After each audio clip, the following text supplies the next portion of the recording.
देश के प्रधानमंत्री माननीय नरेंद्र मोदी जी के नेतृत्व में 2014 से देश में माओवाद के खिलाफ जो एक लड़ाई शुरू हुई थी और हमारे केंद्रीय गृह मंत्री अमित भाई शाह इनके नेतृत्व में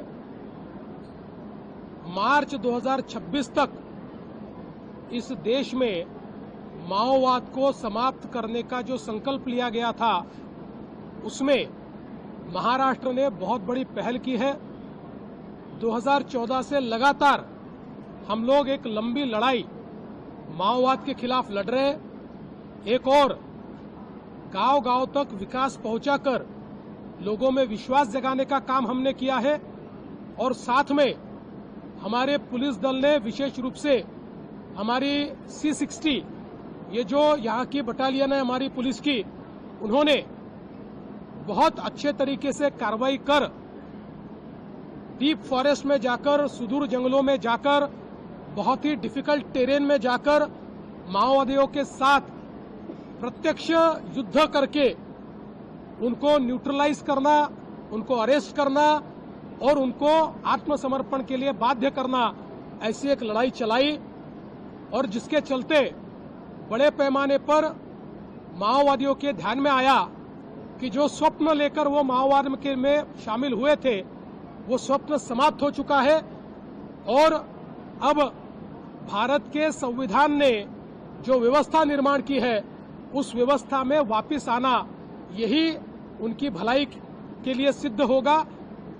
और धीरे धीरे इसकी शुरुआत हुई। 1 जनवरी को मैं यहां पर था और एक बड़े केडर तारक का इन्होंने आत्मसमर्पण किया और मैं ऐसा मानता हूं कि वो भी एक मील का पत्थर साबित हुआ। और आज जो सोनू उर्फ भूपति इन्होंने आत्मसमर्पण किया है, उनके साथ 60 लोगों ने आत्मसमर्पण किया है।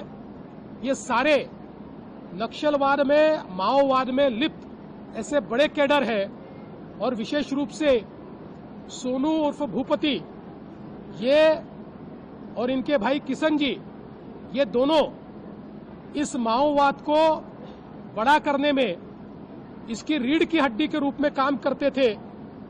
2011 में किशन जी का न्यूट्रलाइजेशन हुआ, उसके बाद एक बड़ी कमान ये सोनू उर्फ भूपति इन्होंने संभाली हुई थी। ये आइडियोलॉजिकल भी वॉरफेयर करते थे और साथ साथ जमीनी वॉरफेयर में भी रिक्रूटमेंट करना, ट्रेनिंग देना, स्ट्रैटेजी करना, हमले करना, ये सारी चीजों में यही एक प्रमुख थे। और पिछले 1 महीने से इनके साथ हमारी पुलिस की बातचीत चल रही थी। अलग अलग माध्यमों से इनको एक तरफ कन्विंस भी किया जा रहा था कि आपने मुख्य धारा में लौटना चाहिए और दूसरी जगह ऑपरेशंस के माध्यम से उनको ये बाध्य भी किया जा रहा था कि अगर आप नहीं लौटेंगे तो हम लोग ऑपरेशन बंद नहीं करने वाले हैं, हम लोग धीरे धीरे या तो अरेस्ट करेंगे या न्यूट्रलाइज करेंगे।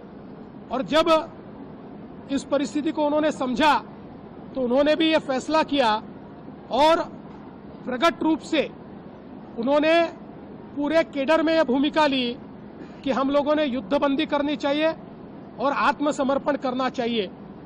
और कुछ लोगों ने उसका विरोध भी किया, लेकिन बड़े पैमाने पर माओवादी कैडर पर उनका एक प्रभाव है। उन्होंने तैयार किए हुए सारे कैडर है, इसलिए उनको समर्थन भी मिला और उन्होंने यह फैसला किया कि महाराष्ट्र की पुलिस के सामने 61 लोगों को लेकर मैं आत्मसमर्पण करूंगा। आज उन्होंने आत्मसमर्पण किया है। इससे माओवाद की रीढ़ की हड्डी आज टूट गई है। महाराष्ट्र में गढ़चिरौली में माओवाद समाप्त हो चुका है।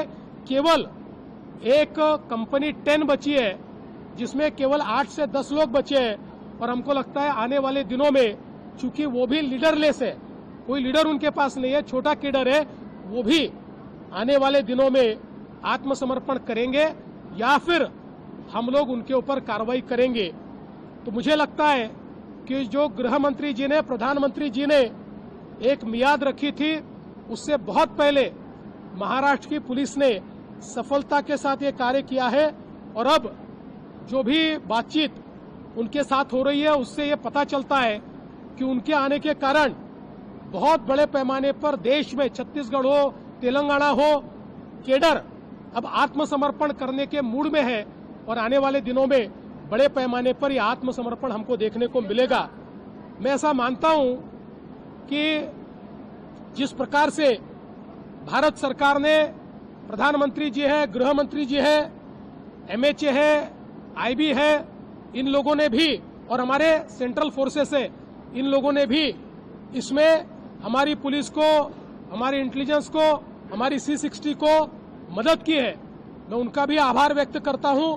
और एक बहुत अच्छा कार्य करने के लिए आज मैंने हमारे गढ़चिरौली पुलिस को 1 करोड़ रुपए का पुरस्कार जाहिर किया है।